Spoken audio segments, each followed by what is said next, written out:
My boyfriend's best friend lost his home in the California wildfire, and my boyfriend told him his family could move into our cramped apartment without asking me first, and now I'm resenting him for it.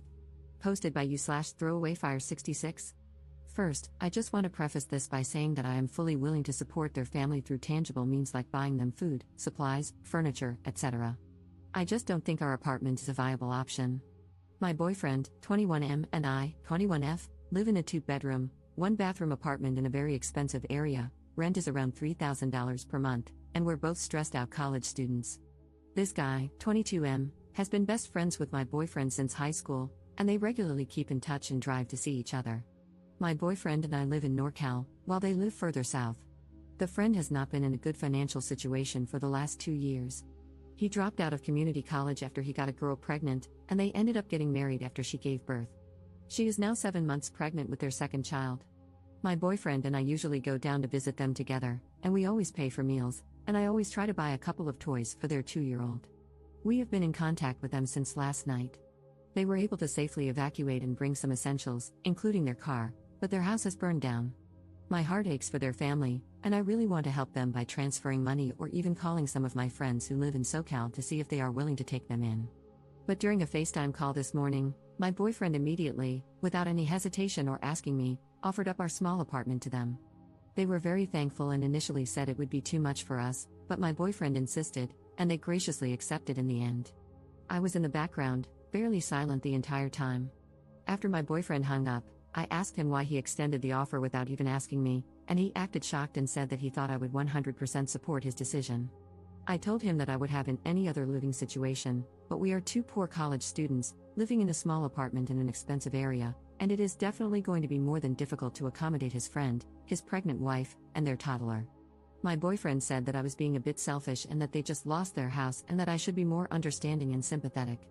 And don't get me wrong, I agree that I'm being selfish, but I am also being reasonable and trying to think rationally.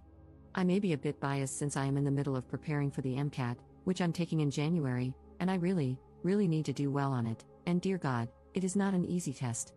My boyfriend and I are both in very stressful majors that require a ton of work and studying, and on top of that, we both work part-time. I feel like I'm already so stressed out right now with school, work, and everything. I look forward to the quiet time in our apartment that we get to spend.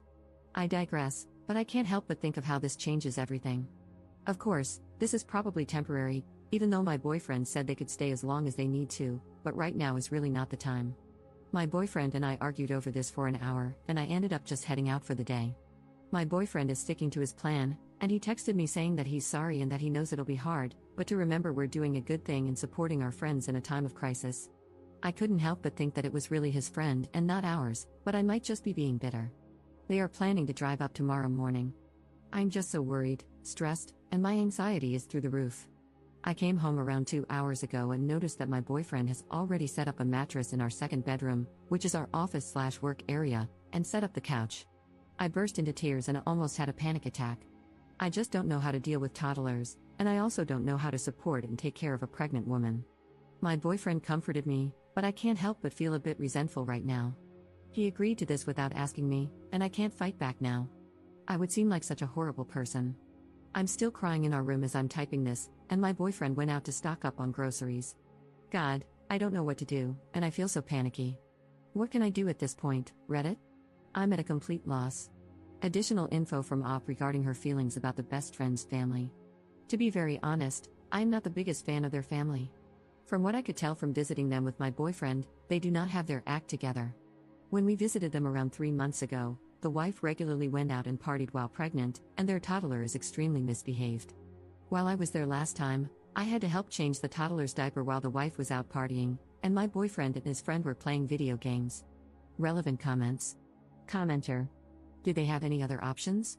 Honestly, my boyfriend would do the same thing, and I love that about him.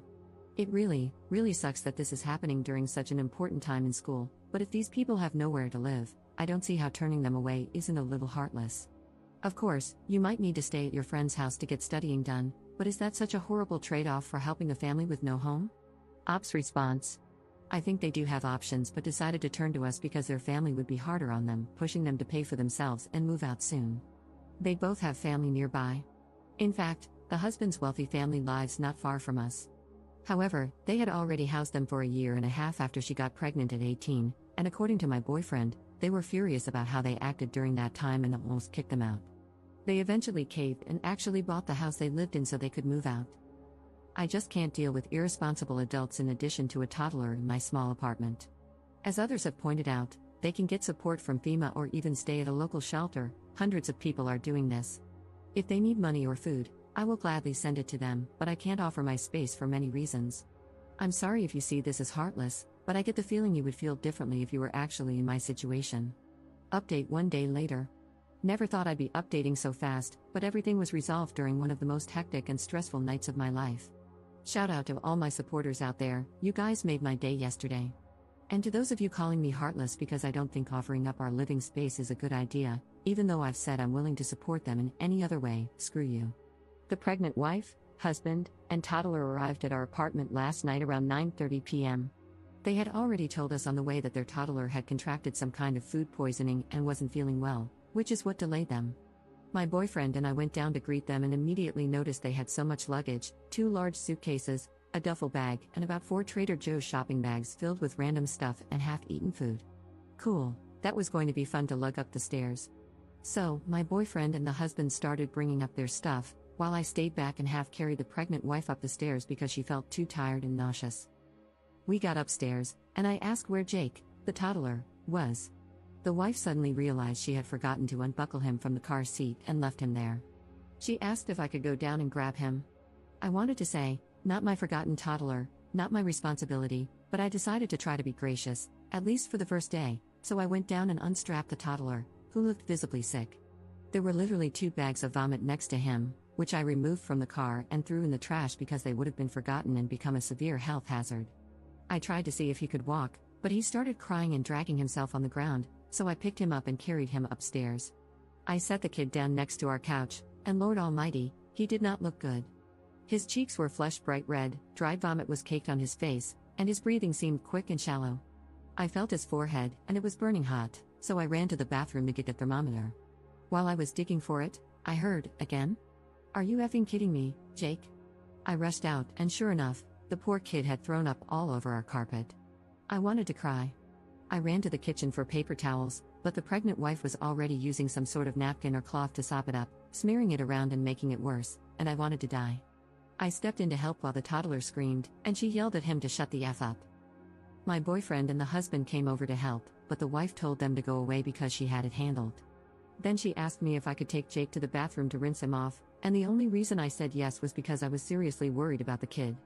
I stripped him down, ran warm water in the tub, and put him in.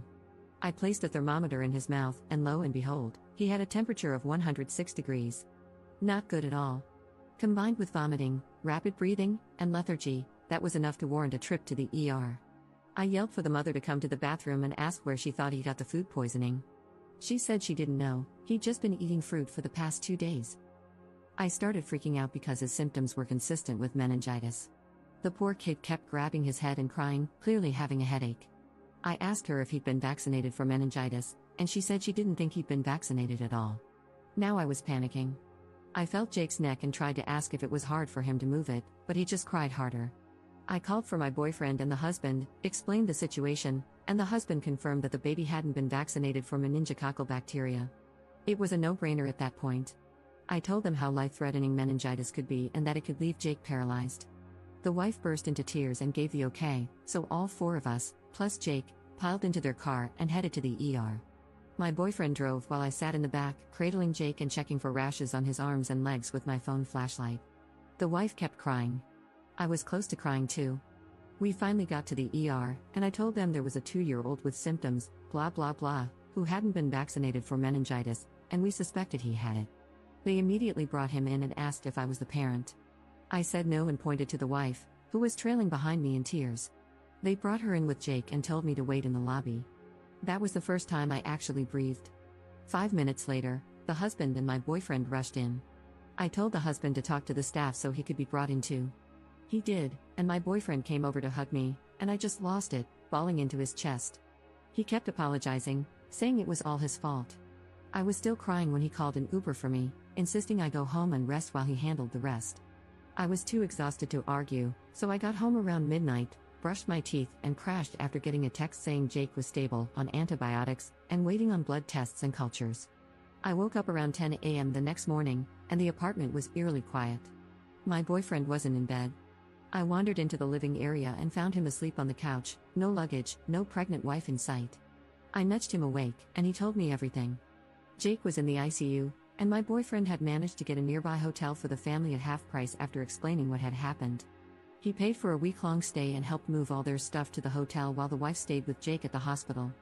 He kept apologizing, saying he didn't think things through and asking me to forgive him. I told him it was okay and hugged him. It turned out to be one hell of an experience, one I never want to relive, but I'm glad Jake is safe, and I'm really glad they won't be living with us. Relevant comments. Commenter. I thought the meningitis vaccine wasn't approved for kids until they are 11 in the US. Ops response. Some infants and toddlers can get it if they suffer from certain deficiencies, autoimmune disorders, or are HIV positive. Commenter 2. Sometimes things happen for a reason. It seems like this happened to you so you could save a life. A bad experience for you, but good for the kid. Ops response. Yes, I'm thankful that I was able to catch a few of his symptoms. I'm no doctor by any means, but meningitis is an incredibly scary infection. I'm glad I urged them to go to the ER. However, I must say, I lost a lot more respect for the family from this experience. Adds some final words to commenters. Some key points that people keep missing. The pregnant wife, husband, and toddler chose to drive over 600 miles to live in our 2-bedroom, 1-bathroom home instead of staying with the husband's wealthy family, only around 200 miles away, who also paid for their house and housed them for 2 years. I have my suspicions as to why this is the case, but you can make your own judgments. Finally, the pregnant wife's behavior is no different than usual. I've been to their house multiple times and can confirm that she curses at her child, drinks while pregnant, and is unable to adequately care for the child.